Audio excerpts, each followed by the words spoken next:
La vitesse d'un système est une caractéristique essentielle de son mouvement. La variation du vecteur vitesse pendant une durée ΔT est la vitesse à l'instant t plus ΔT moins la vitesse à l'instant t. Notons que cette égalité est une égalité vectorielle.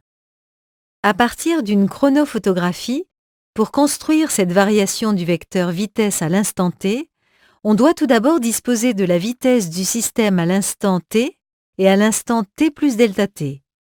On trace alors le vecteur opposé au vecteur vitesse à l'instant t. On reporte le vecteur vitesse à l'instant t plus ΔT. Puis on trace la variation du vecteur vitesse à l'instant t en ajoutant ces deux vecteurs. On peut écrire une relation entre les forces qui s'appliquent sur un système et la variation du vecteur vitesse qui en découlera.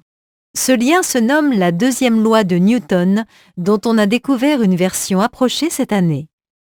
Cette loi se présente sous la forme d'une égalité vectorielle entre la somme des forces appliquées au système et la masse du système multipliée par le quotient entre la variation du vecteur vitesse de ce système pendant la durée ΔT et la durée ΔT. Cette loi peut être utilisée de deux manières différentes. Si on connaît le mouvement du système, on peut utiliser cette relation vectorielle pour en déduire la somme des forces appliquées au système. Si, maintenant, on connaît les forces qui s'appliquent sur un système, on peut utiliser cette relation vectorielle pour en déduire le mouvement du système.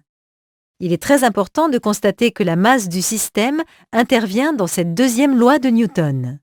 Ainsi, pour la même force totale appliquée, la variation du vecteur vitesse est d'autant plus grande que la masse du système est petite.